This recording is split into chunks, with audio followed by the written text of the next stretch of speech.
When it comes to pizzas, many say the secret is in the sauce. Not so for the celebrated Robert's Pizza. Founded by New York transplant Robert Garvey and his wife Dana, the restaurant's artisanal pizza was recently named one of the best in the world. So what makes it so special? Chef Robert says it's all about the crust. An origin story that takes us back a quarter century. His beloved restaurant in Streeterville navigated the turbulent waters of the COVID-19 pandemic, a success that makes sense when you learn the man in charge has a history on the high seas. Who knew? On today's Supper with Sylvia, I speak to Chef Robert Garvey about how a former merchant marine and hot dog vendor became one of Chicago's most iconic pizzaiolos. Okay, Robert Garvey, so nice to have you on. You know, I love your pizza, but who doesn't, right? Fortunately, most people do, which is great. So thank you very much. I appreciate that. Yeah, it was so funny. I have to tell everybody, I've always loved Robert's Pizza. You guys have been around for how long now? 5 years? We opened up just before. I like to put it in context. We Okay. we opened up just before the pandemic. So 9 months before the pandemic, we opened our doors, which now, believe it or not, is almost 6 years. It'll be Wow. 6 years in June. Congratulations. So those first 3 years were quite a struggle, but we Mm-hmm. made it through, and now things have really turned around. Yeah, let's talk about that. So, I wanted to talk to Robert in the past to begin with, but the reason I really thought I need to get you on immediately is because I was in your place for a special tasting menu just last month or a couple of months ago, Robert, when we did the Orient Express menu, right? Yes. And it was so good. And I remember my friends and I were eating this food, and it was more than just pizza, although the pizza was really special. Everything about it was so beautifully done. And we kept saying, we can't believe we're getting this food in a pizza restaurant. That is not an insult, Robert. I mean, you blew our minds. It was amazing. Well, thank you. And obviously, making great pizza is critically important. And our cheese pizza, sausage, pepperoni, those are our big sellers. But we really like to push the culinary envelope and really kind of think about what we can do with a pizza. As I often say, it's great food on a great crust. We just happen to call it pizza. And so whenever I go out to dinner, if I have a great dish that I really love, I'm like, how can I make a pizza out of that? So I love that. So you just turn everything you love into a pizza, that's which true. is, When we first opened, we had a much bigger menu because I was concerned that the size of the restaurant was too big just to fill it with pizzas. So we Mhm. had steak, we had chicken, and we had fish, and we had great appetizers like bone marrow and things like that. And they were terrific, and people loved them. But everybody just kept coming and said, "Well, we want Robert's Pizza." Yeah. So what we did was we took that culinary creativity and turned it and put it on the pizza instead of creating separate dishes.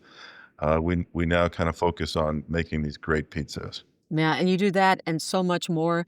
And while I was in there, you were talking about the decor, and then he kind of just slips in there casually that he used to be a merchant marine. And I said, "What? Okay, so we've got to talk about your background because I say this podcast is kind of a food centric podcast, but it's actually the stories behind the food that bring this to life. And I think your background story is so fascinating.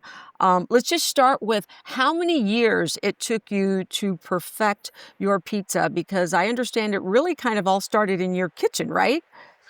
That's correct. Yeah. So I moved here from New York City almost 30 years ago now. And I had never made a pizza before coming to Chicago. And back in New York, I had a slice a day habit. And, people always ask me, why am I in the business? And it's really pretty simple. It's because I was hungry.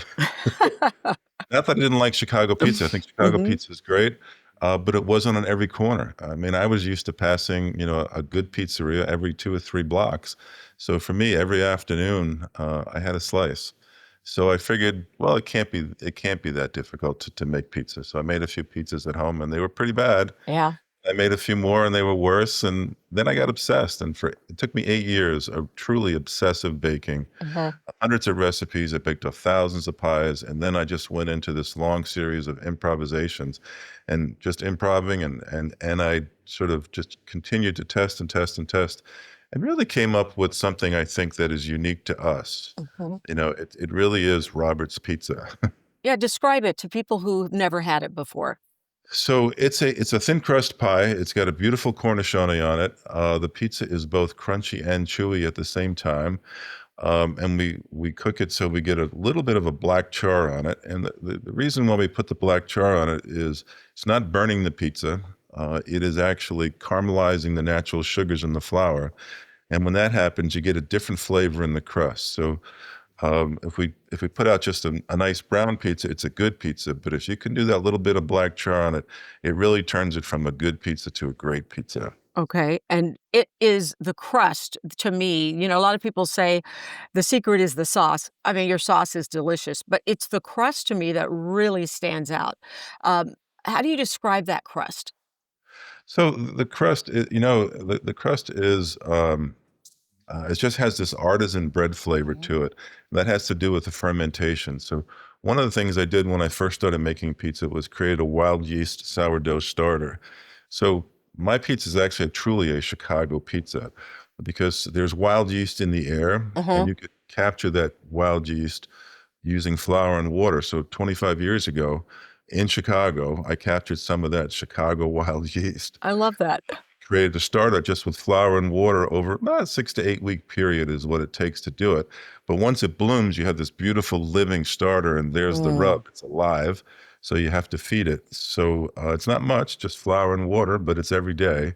So believe it or not, I managed to feed that starter in my kitchen for the last 20, 25 years, and it's the base of the recipe. So Oh. it really does make it, in my opinion, really makes it a Chicago pizza.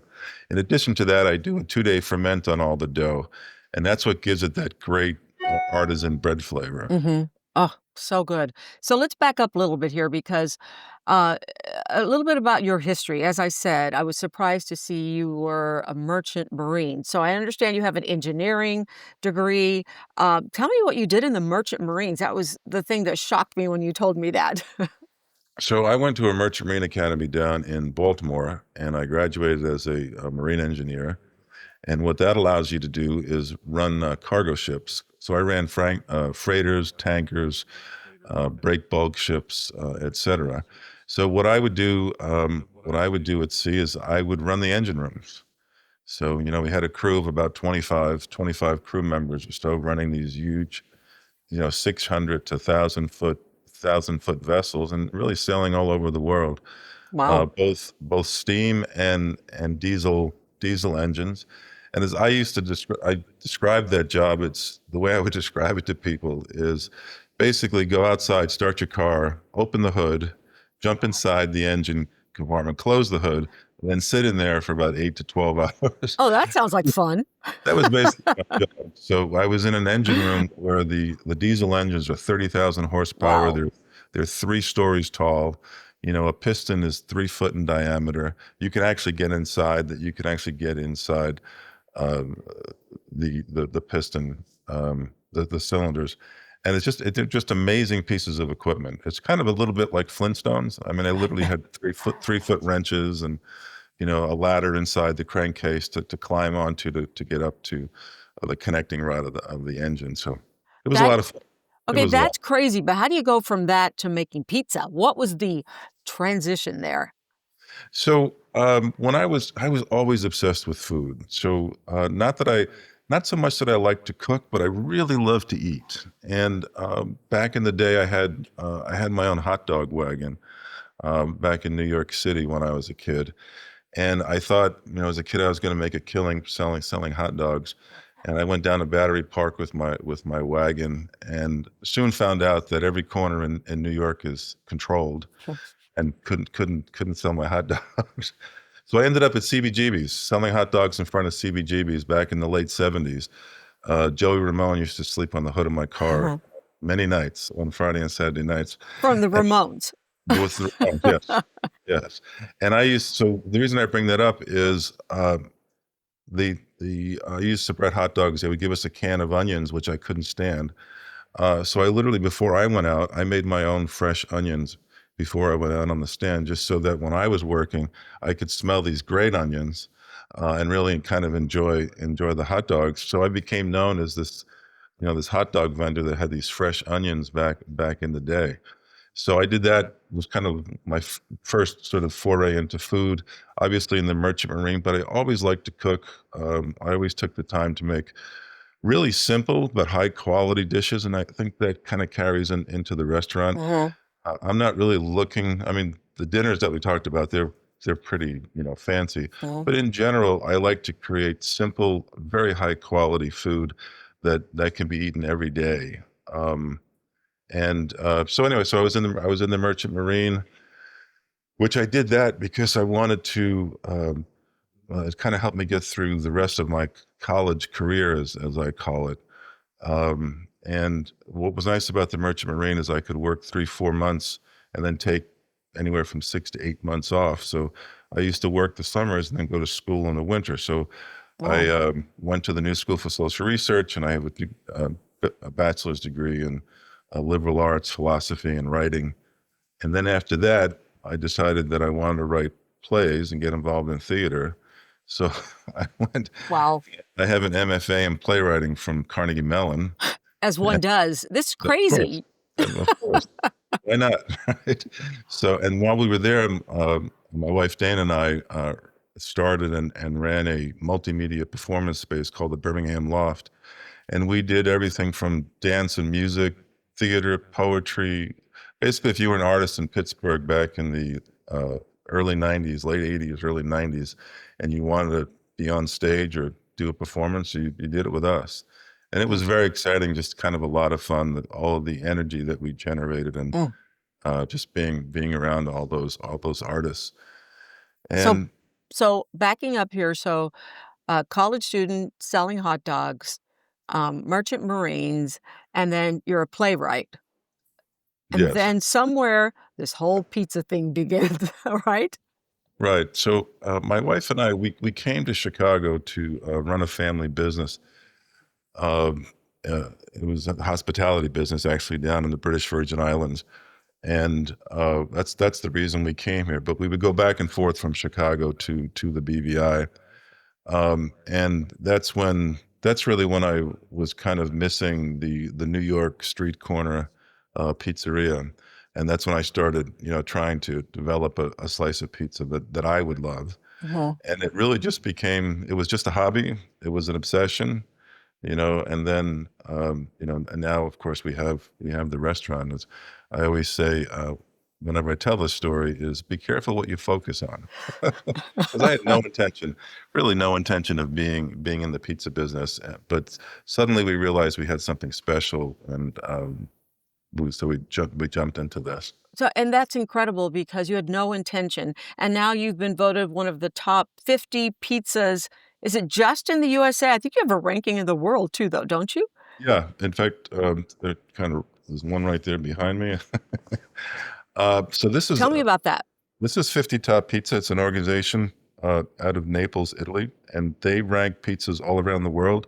First, they do it by country, and then they take the best of those and put them into the top 100 of the world. So Wow. in the U.S. this year, we came in at number 10, and then Wow. they invited us. How about that? And I think there's Incredible. there's over 75,000, I think, pizzerias in the U.S. alone.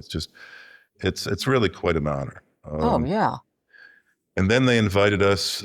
They selected us to be one of the top 100 pizzas of the world, and they invited us over to Naples, Italy.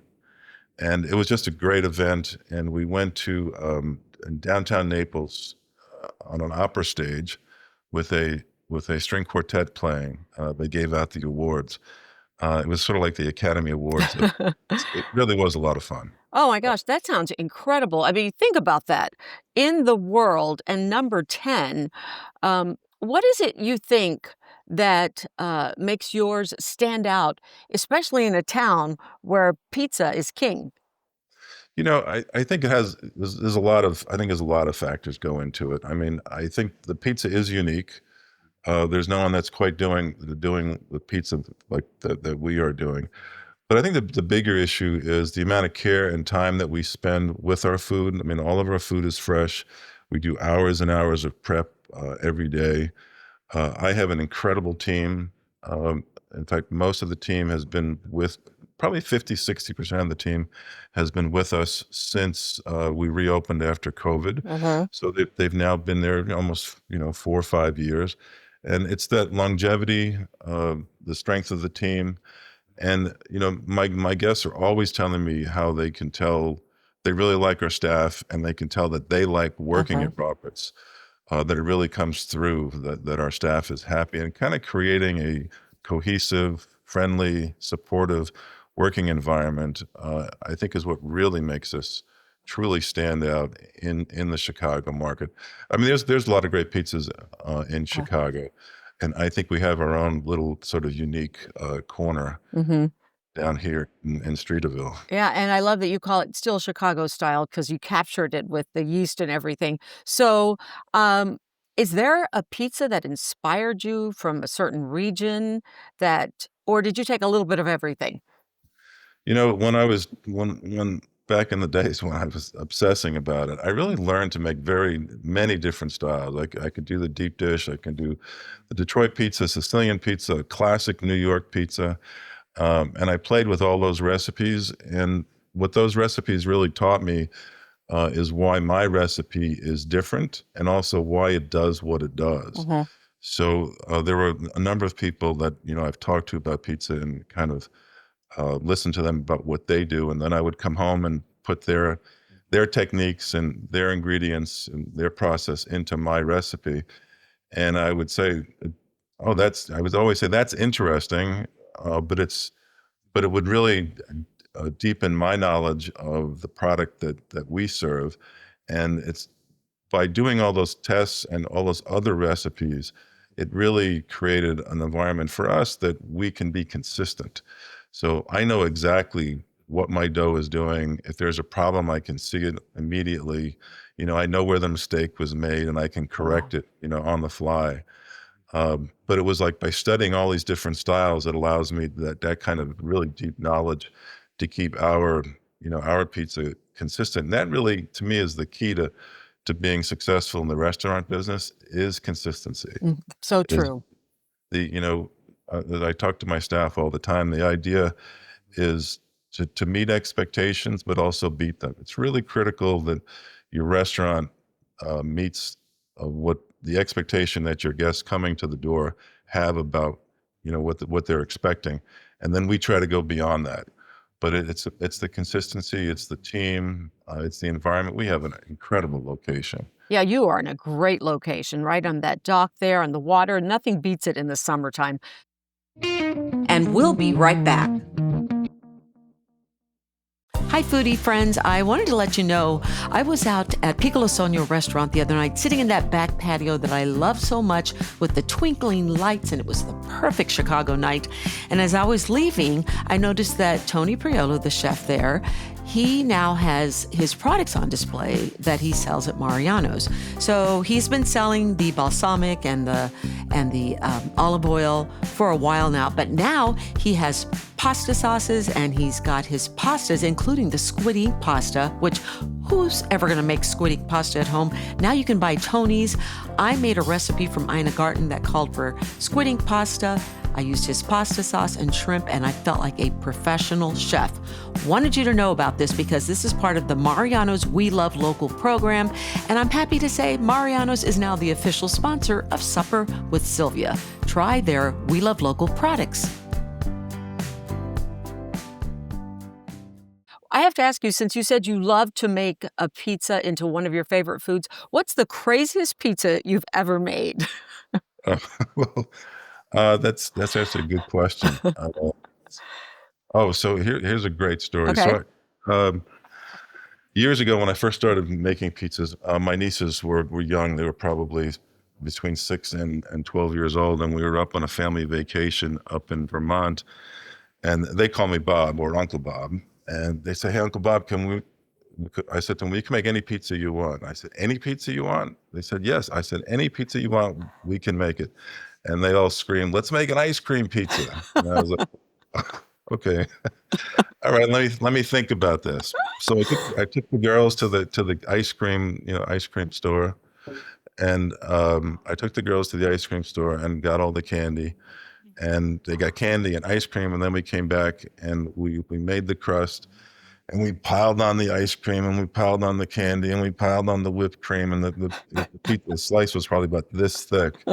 And of course, they were all insisted that I take the first bite, and I was like, "Oh, no, I took that first bite, and when I got through the candy and the cream, then I Mm. got to the ice cream and the crust, and I was like, oh, wait a minute, there's something going on here that I was not expecting."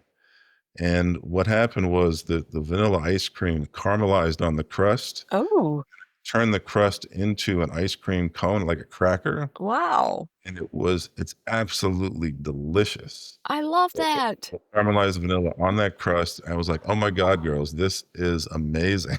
So, we call it the Garvey Girls Pizza, and we do it for we don't do it we do it for special occasions if it's Okay. requested. We do that, and it's just to put. I never really thought that the ice cream would do that to the crust, and it was just such an incredible surprise. So basically, just never know what's going to happen. Right, that's a great story, and who knows, maybe you learn a little from that technique to try on some of the other ones. Okay, I wanna ask you, when you're not working, because I know you work a lot, and you wanna go out to eat, what are some of your favorite spots in Chicago, or do you have one go-to restaurant that's kind of your comfort that you love to go to? That's a good question. I really love the Duck Inn. I love the food Kevin Hickey's doing down at the Duck Inn. We go down there pretty regularly. In fact, we were just there on Sunday night, and he does such a great job. I mean, his Mhm. hot dogs are incredible, and the duck is incredible, and it's just a really cool environment. And there's a good example of meeting and beating expectations. You go down there, it's very casual, but the food there is just really pretty Mhm. extraordinary. Yeah, And and Kevin is extraordinary, isn't he? As a yeah, matter of fact, he's my next guest for my next podcast, so we have a mutual admiration society for him. Okay, so he does like my pizza too. oh, of course he does. Yeah, I'll have to tell him that we talked. So what's up next for Robert's Pizza? So we have a big dinner coming up. It's a Latin American inspired dinner, and as I mentioned, these dinners are all about like pushing the envelope Yeah. as to what you think you can have on a pizza. And this dinner, so for these dinners, we do 3 of them a year. Everything is new. We've never served it before, and we do an appetizer, a dessert, and we create 3 brand new pizzas. So the first pizza is a crab and scallop pizza, and then the second pizza we're going to do is a conchita pibil, which is pulled pork with habanero salsa. Wow. Third pizza is an asado with char grilled short rib. Wow. Just 3 really incredible dinners, and we pair them up with wine and cocktails. So that's in fact that's this week, and it's going to be a great dinner. Oh, the last one was awesome. Okay. But as far as the future of Roberts, because you guys have just gone gangbusters in the short time that you have been open, any plans to expand, maybe go other places? What are you thinking about? Well, the first, as I mentioned, the first 2 or 3 years were extremely difficult, and the last 2 years we have just blown up. So we went from not knowing what to do with ourselves to like really struggling to keep up with demand. So at this point, you know, we're getting we're getting a good sense of what it means to run a restaurant of this size Mhm. and keep the quality up and keep the experience where it is. So I think the next 6 months or so, this is the time where we're really going to think about what our next step is. Whether we just continue to focus on this, whether we expand. I think we would do very well if we expanded. I know that my pizza or our pizza can be. We definitely can expand and produce the same quality that we do. So I think it's something that we're now thinking about, and we haven't made that decision yet. Ah, okay. So maybe we have something to look forward to in Chicago. And for those of you who do not live in Chicago, I highly recommend you go to Roberts. It's good year round, but it's especially fun in the summertime. You're right on that boat dock, sitting outside on a beautiful Chicago summer day. And might I add, your cocktails are incredible too. So it's just a great overall package. Robert, thank you so much for doing this with us today. And I'll be back out there soon, and just keep on doing what you're doing. The pizza's amazing. Well, thanks. I really appreciate that. It's always good to see you. Good to see you too. This podcast is produced by Jane Stevens and Jennifer Waters. Original music and audio engineering, Donnie Cutting. Social media, Magali Blaisdell. Promotions and marketing, Julie Loken and the Media Casters.